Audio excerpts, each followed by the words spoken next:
तीन भाभियों की एक ननद पार्ट 2।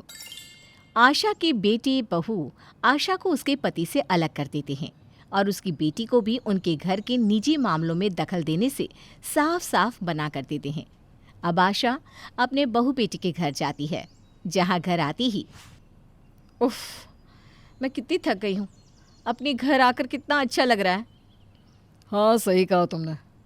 अच्छा मैं अपने कमरे में आराम करने जा रहा हूँ, मुझे सुबह ऑफिस भी जाना है। तुम सामान लेकर कमरे में आ जाओ।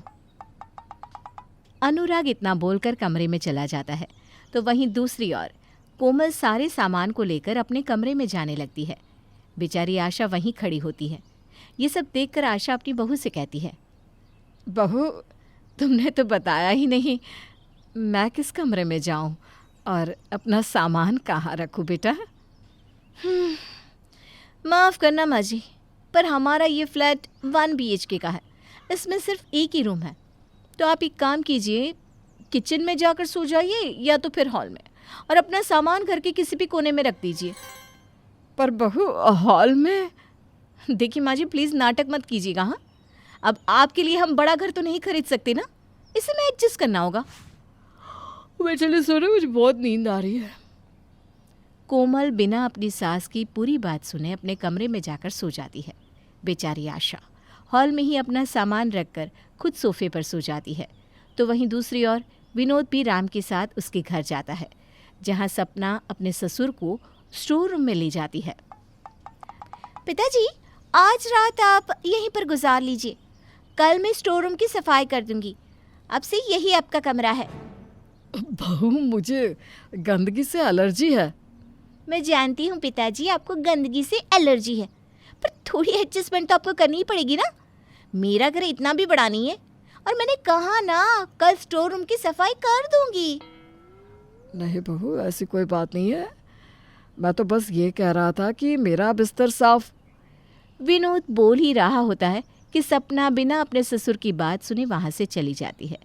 अपने बेटे बहू का ऐसा बर्ताव देखकर विनोद और आशा दोनों को ही बहुत दुख पहुँचता है।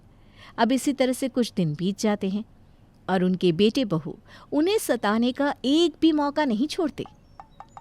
अरे अनुराग लंच तो लेकर जाओ। बहू अनुराग तो बाहर चला गया, तू एक काम कर, अनुराग का लंच मुझे दे दे, मैं दे आती हूँ। तब तक तू मेरे लिए 1 कप कड़क चाय बना दे। कोई ज़रूरत नहीं माँ जी, आपकी वजह से अनुराग जी अपना लंच ले जाना भूल गए हैं। अब तक वो जा चुके होंगे। और रही चाय की बात, तो मैं बहुत थकी हूँ, मैं अकेले काम नहीं कर सकती। अगर आपको चाय पीनी है तो अपने लिए खुद चाय बना लीजिए। इस तरह से कोमल अपनी चाय लेकर कमरे में चली जाती है, जिसके बाद आशा खुद अपनी चाय बनाकर पीती है और सारे बर्तन भी धो देती है।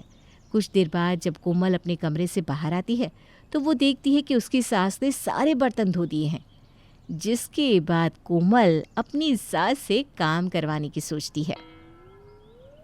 चलो अच्छी बात है, बिना कहे बर्तन धो दिए, पर घर के सारे काम तो बाकी है और मुझे अपनी फ्रेंड से भी मिलने जाना है।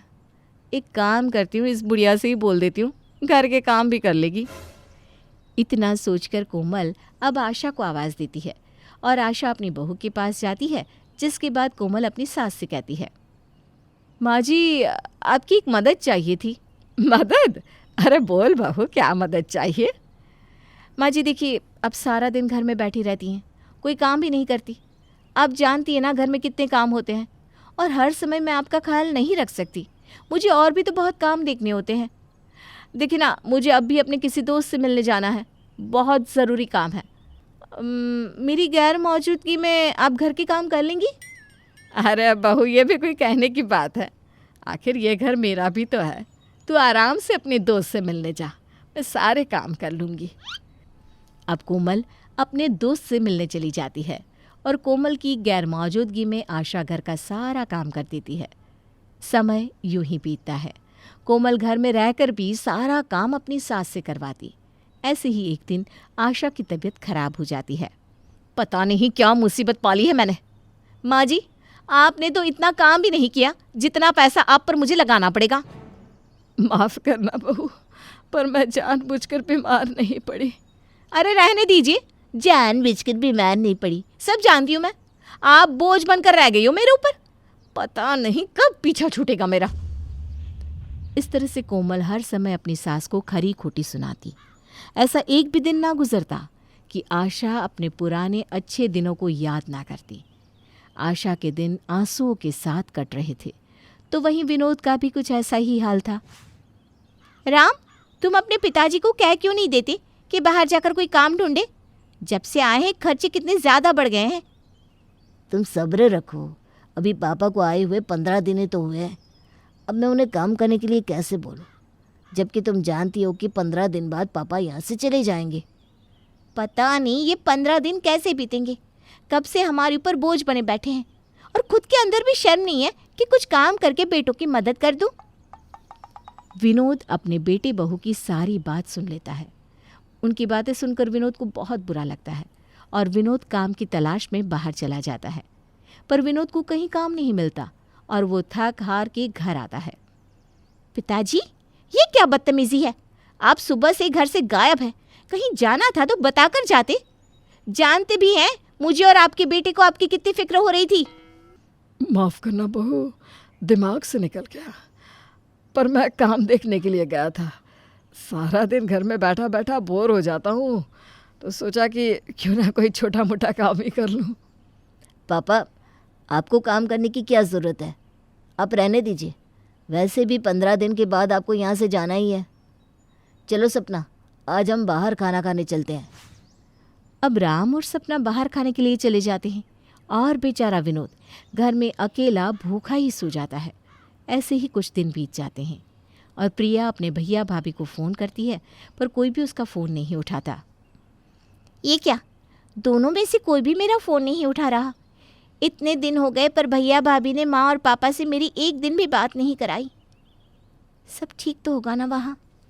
20 दिन से ऊपर हो चले थे, पर अब तक प्रिया अपने माता पिता से बात नहीं कर पाई थी और इसीलिए प्रिया को अपने माता पिता की फ़िक्र सताने लगी और वो फैसला लेती है कि वो अपने माता पिता से मिलने खुद अपने भाई के घर जाएगी। अब अगले दिन ही प्रिया अपनी माँ से मिलने के लिए कोमल के घर पहुँच जाती है। माँ, ये तुम क्या कर रही हो? अकेली ही घर का काम कर रही हो? भाभी कहाँ है और वो मेरा फ़ोन क्यों नहीं उठा रही? अरे प्रिया बेटा, तू यहाँ अचानक? और ये क्या काम? अरे कुछ भी नहीं है, बस घर में सारा दिन बैठे बोर हो जाती हूँ ना, तो मैंने सोचा क्यों ना घर की थोड़ी सी सफाई कर लूँ। तू बैठ, मैं अभी तेरे लिए तेरी मनपसंद कॉफ़ी बना कर लाती हूँ। रहने दो माँ, मुझसे झूठ मत बोलो। मैं अपनी मनपसंद कॉफ़ी खुद बना लूँगी और आपके लिए आपकी पसंद की चाय भी। आप मुझे बता दो किचन कहाँ है। प्रिया अब अपनी माँ के साथ किचन में जाती है और अपने लिए एक कप कॉफ़ी और माँ के लिए उसकी पसंद की कड़क चाय बनाकर उसे देती है।